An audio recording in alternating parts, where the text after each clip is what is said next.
Straight from the man cave, Kinnick Under the Kitchen, authentic, original player artwork is being drawn up for Hawkeye fans everywhere. Locally made prints of stars wearing the black and gold from the past, present, and future. How about current Hawkeye superstars Cooper DeJean and Torrey Taylor?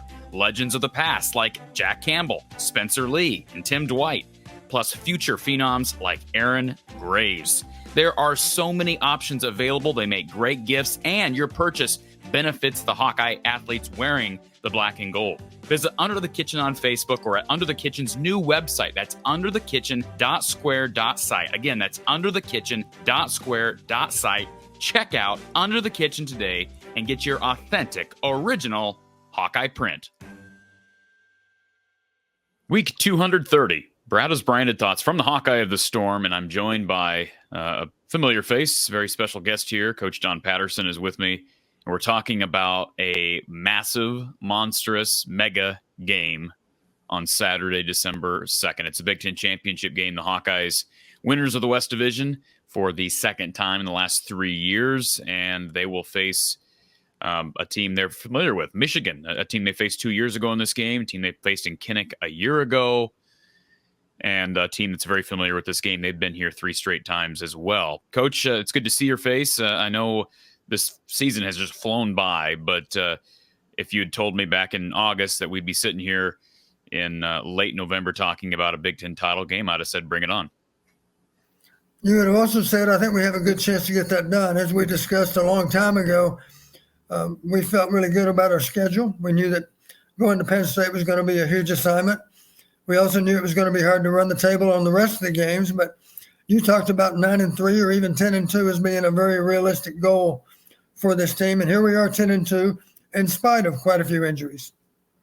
In spite of injuries and in spite of an offense that numbers-wise was still not great throughout the year, but boy, a lot of credit goes to the head man, Kirk Ferentz. He's just kept these guys together. A lot of adversity, whether we're talking about the injuries or some off-the-field stuff that's occurred as it relates to administration and coaching, and that's been well documented. But I want to spend the better part of an hour. We're going to break this up into a couple different parts. One will be released today. Actually, we're recording this on Wednesday, November 29th, just a few days away from the championship. And then the second part will be released tomorrow on Thursday.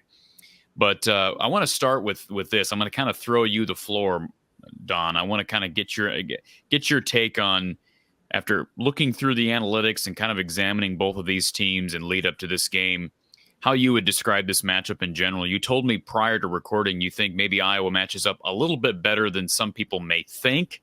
Can you explain what you're talking about, or what have you found through your research? Sure, I'd be happy to, Corey.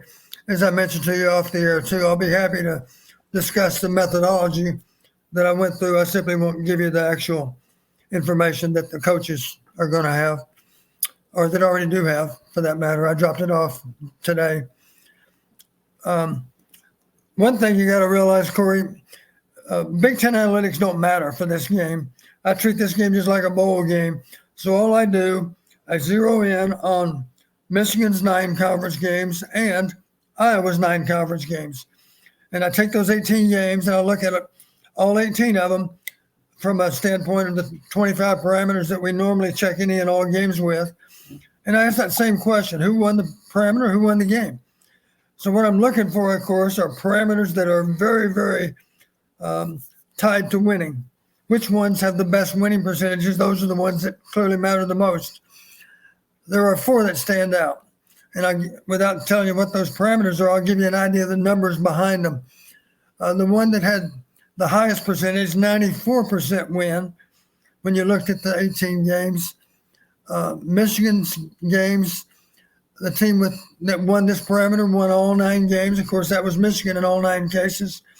So they ran the table in terms of this parameter, 9 for 9. In Iowa's 9 games, the team that won this same parameter won the game 8 out of 9 times. So you're talking about 17 out of 18. It was tied to winning. That's a nice percentage to have. Clearly, winning that parameter matters a lot in winning this game. But running behind it, another parameter was 14 out of 15 times. There were 3 ties, but 14 out of 15 times the team that won the parameter won the game too. That's a different parameter, of course, than the one I first talked about. That was at 93%. And then coming on down ever so slightly, the next parameter, both Michigan and the Michigan games and the Iowa games, the team that won this parameter won 8 out of 9 times.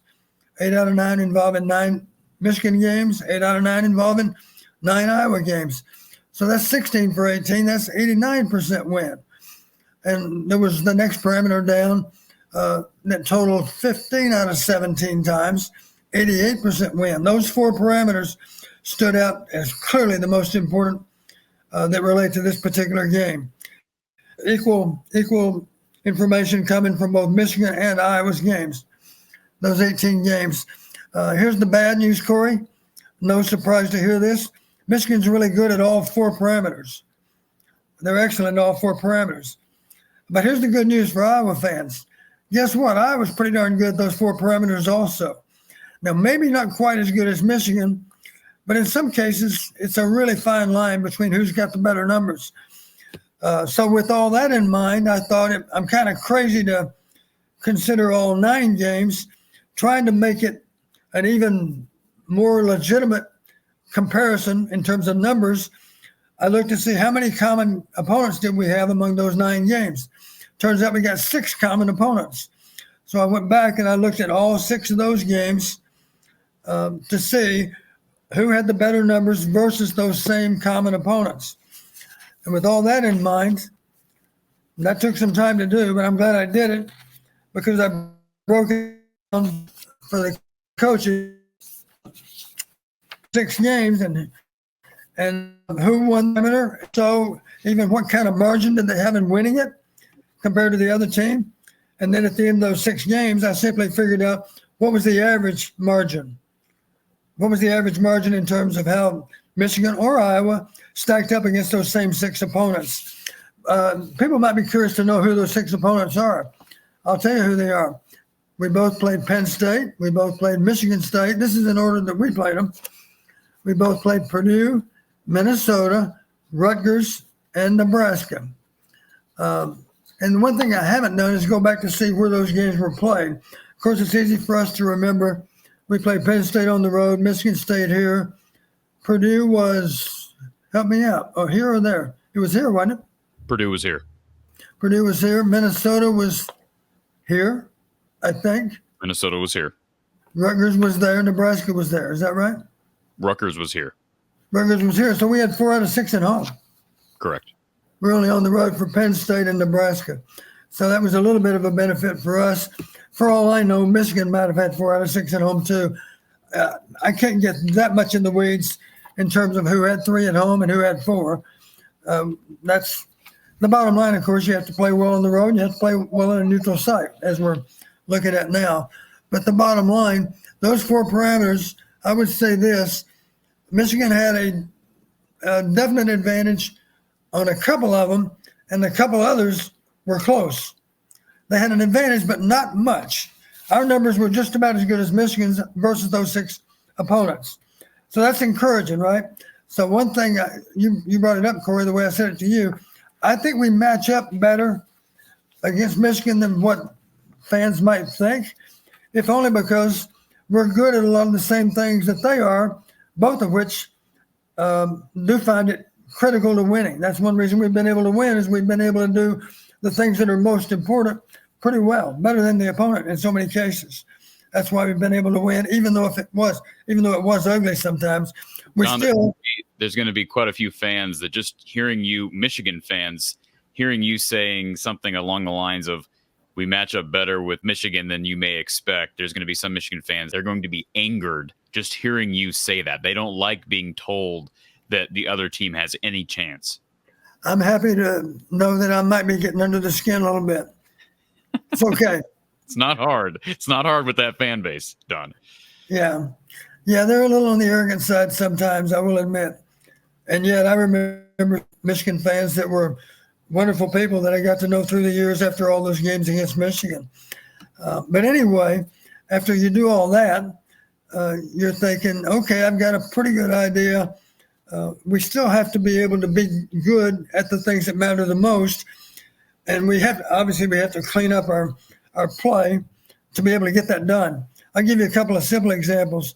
one thing that we have to do, all the plays that are very, very makeable, we need to make those plays. I'll give you a couple of examples. We don't need to have a field goal blocked. We don't need to have a missed field goal unless maybe it's 50 yards. Obviously, at 50 yards, it's not easy to make field goals. But all the routine plays, Corey, we need to make those. I'll give you another example. We can't allow a made field goal to happen 1 second after the delay of game. That's a little bit late to snap it. That's on Torrey, incidentally.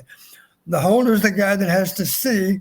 The kicker's got to be ready, of course, but as that clock goes down, Torrey has to have an awareness of what that clock is, because he's got to be sure that ball snapped before the clock runs out, unless we're more than prepared to back up 5 yards and kick again. But it was unfortunate that we got stuck with the delay because, as you know, we made the first one that didn't count and we missed the second one. Well, one final note on that real quick. Just want to make it sounds like the play got in late. That's what I find that hard to believe based on game situation. Well, now, I couldn't tell off TV the way the TV play. You really couldn't tell. You know how that goes. Yeah. Sometimes you have an awareness of maybe they have a camera on the sideline to see the coach debating what to do.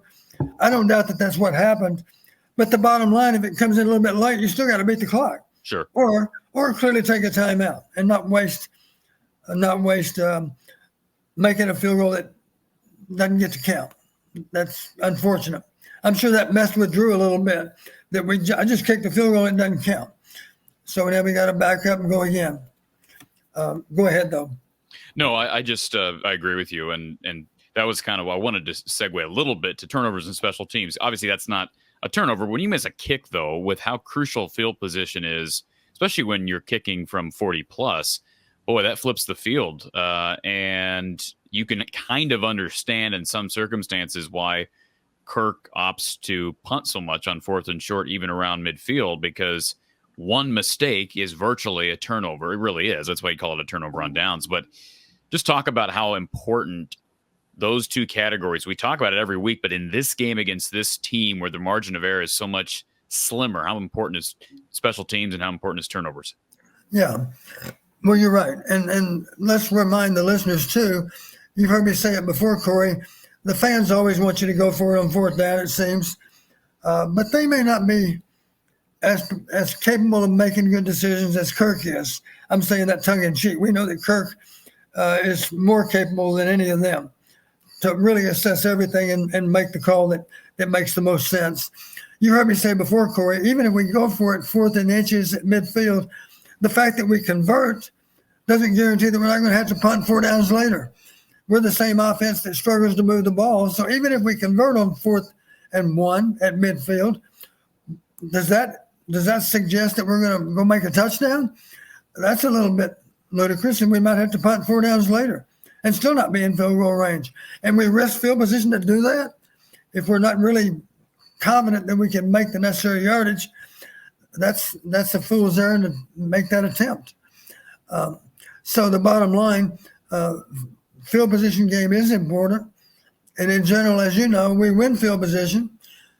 And here's not anything surprised. Does it shock you that Michigan generally wins field position too?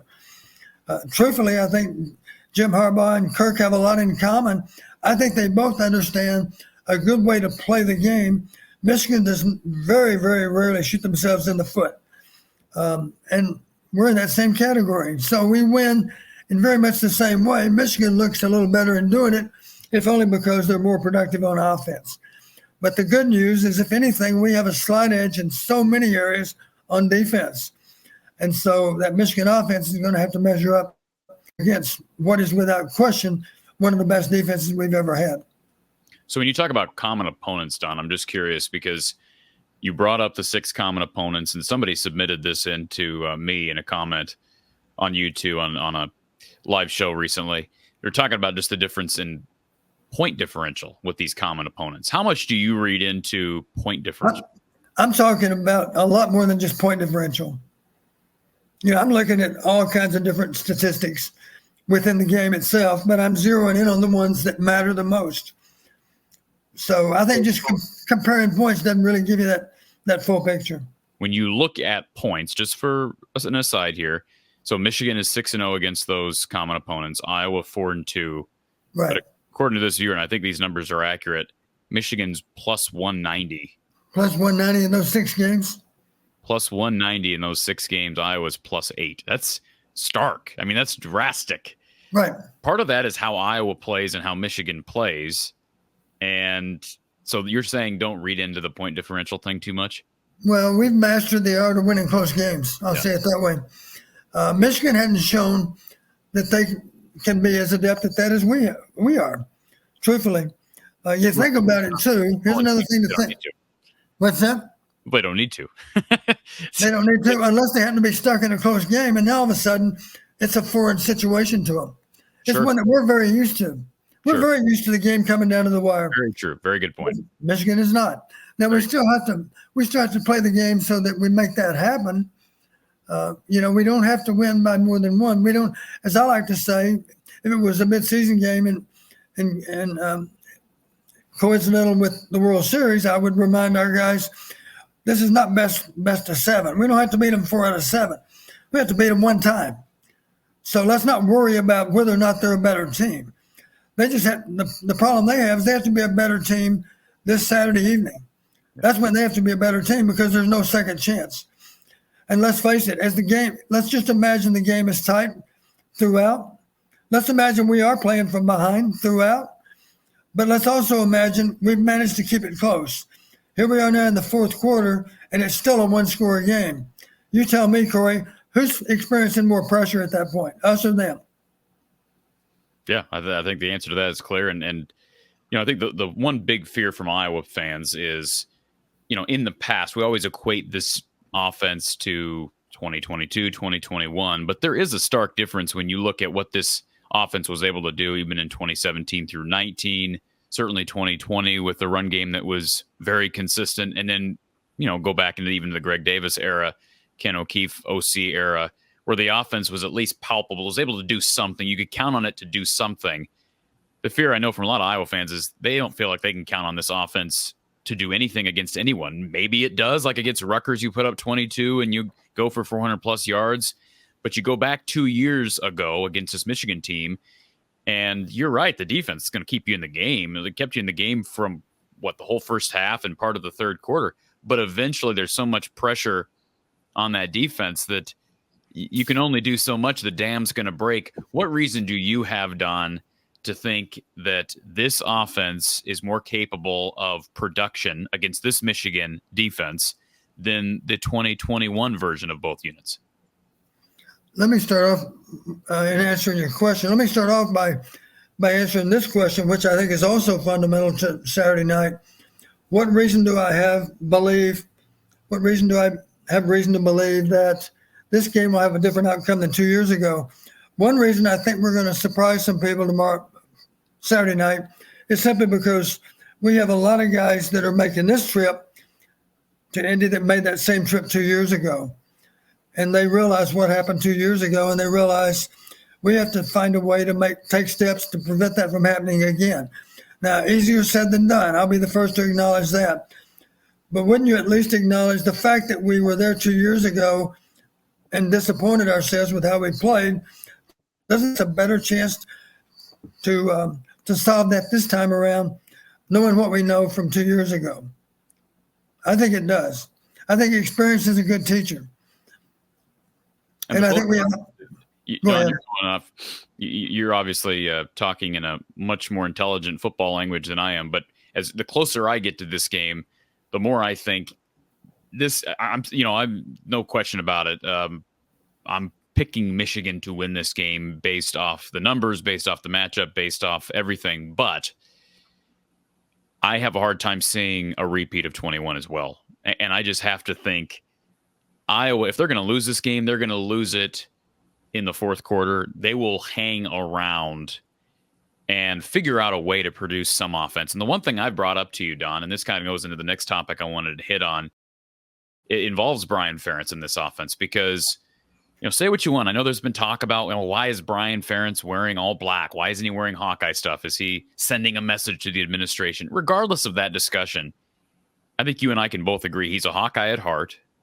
He has given a lot to this program.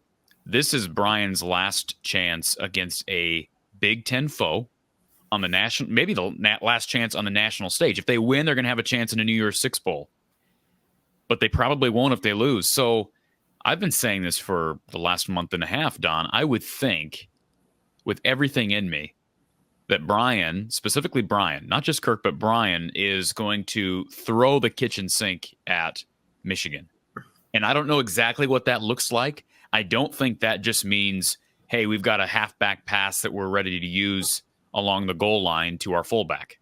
All right. I don't think it comes down to just one play in your back pocket. I would think, Don, that Iowa has wrinkles on wrinkles on wrinkles available. Maybe you don't use them all, but you've got, I don't want to call them trick plays, but maybe a couple exotics ready, maybe a few exotics ready on offense. Perhaps you talk to, if you're Kirk and you're Brian, you talk to LeVar and you say, hey, we need some assistance from your unit, and your mind proved in 2017, 2018, 2019 that you understand how to get innovative with special teams and perhaps have some fakes ready or scores out of field goal formations or punt formations, whatever you want to call it. So what does throwing the kitchen sink at Michigan look like to you? Because I think we're on the same page that you got to pull out all the stops. I think a good way to say it, Corey, I think to beat Michigan, we have to be aggressive with our play calling. But here's the caveat to that. We have to be aggressive, but we also have to be calculated. We cannot be foolishly aggressive. We cannot just be winging it and just pulling plays out of the air. It has to all be tied to a lot of thought in what we're doing. Aggressive calls are a lot different when they're calculated than if it's just guesswork. So it's got to be based on sound observation, sound film study, based on tendencies, things like that. Those are the kind of plays that do make a difference when it's an aggressive call and yet it made complete sense based on what you knew about them. And obviously it's a race in terms of time because we did have an advantage of one extra day compared to Michigan, right? They finished playing last week on Saturday. We were done on Friday. So that gave us an ever so slight advantage in terms of preparation, but I'm sure the coaches have put that time to good use this week.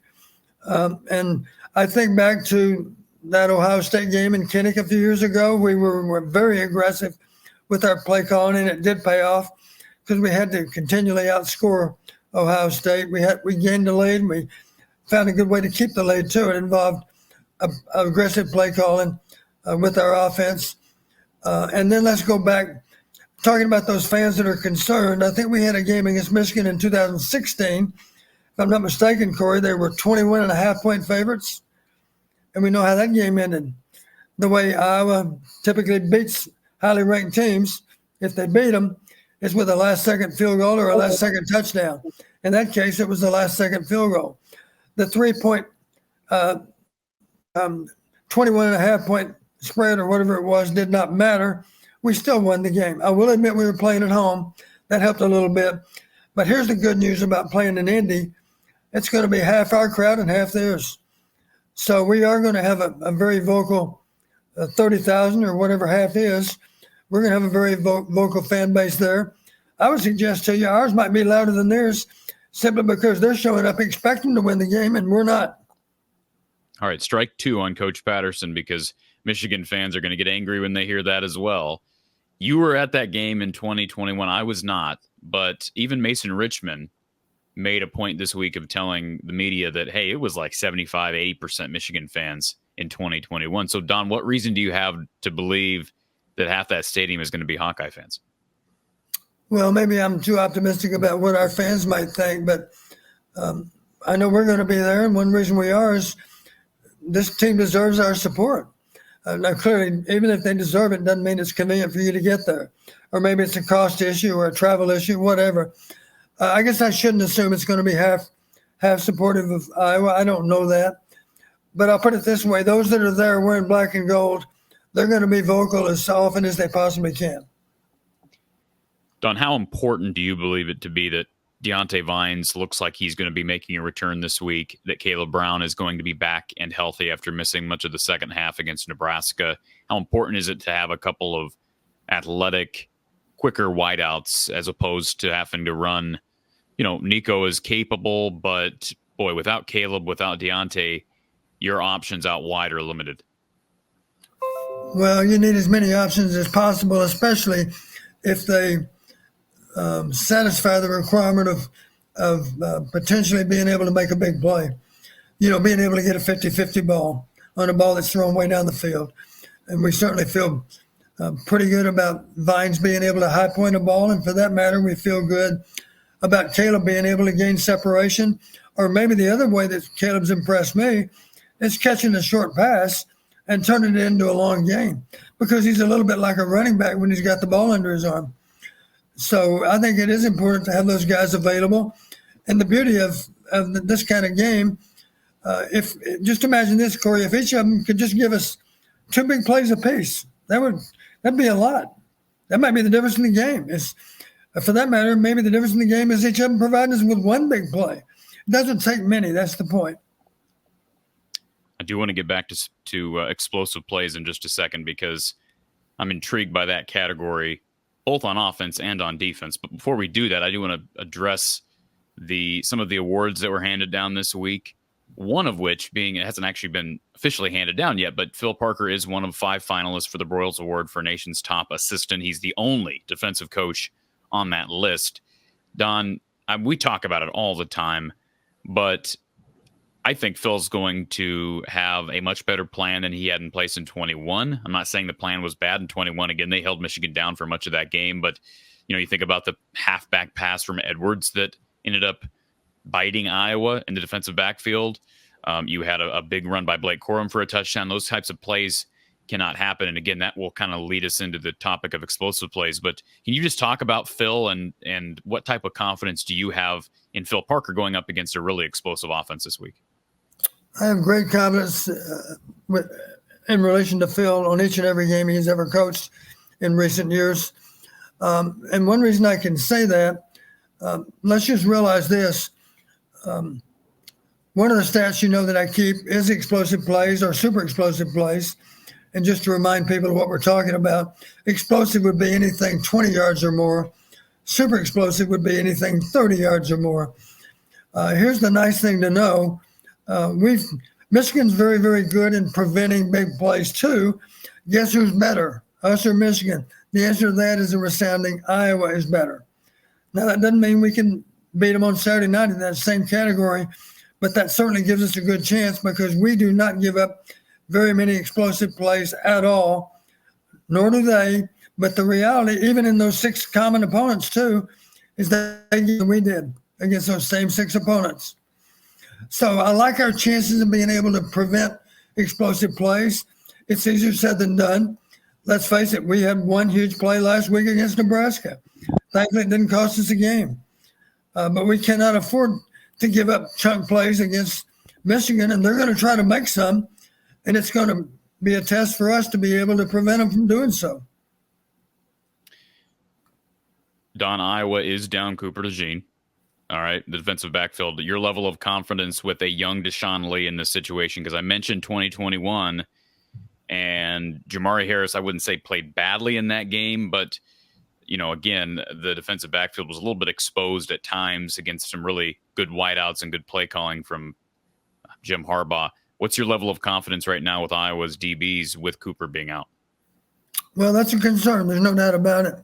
And I'm more concerned about them defending the big play than I am defending the first down marker. You hate to, a simple example, 3rd down and 9, you hate to see somebody complete a pass for a gain of 11, but that still only entitles them to 4 more downs. It doesn't change the scoreboard. So what we cannot afford to do is give up a big play. We got to keep the ball in front of us. That's the secret to our success in preventing big plays, of course, is being able to tackle in the open field, not being able to give up chunk yardage, being able to defend against that. And that's something we've done very, very well all season. This team's been better at it than any team we've ever had, incidentally. And I don't know what the final numbers will be, because I include this game in those final numbers. We played 63 conference games right now in the Big Ten. This is number 64 on Saturday night. Before we get to that topic of explosive plays in more depth, I do want to take a moment to thank Iowa Floor Covering. They've been with us for this podcast for quite some time. If you haven't checked out the services they provide, the products they provide, visit iowafloorcovering.com and take a look at this beautiful studio, this beautiful building down in Bondurant. Whether we're talking tile showers, carpet, tile itself, tile flooring, trust me, you can get the best service. You will get the best service and the best options through Tyler Knudsen and the guys down at Iowa Floor Covering. Visit iowafloorcovering.com or call the number on your screen for great service. Iowa Floor Covering in Bondurant. Visit iowafloorcovering.com.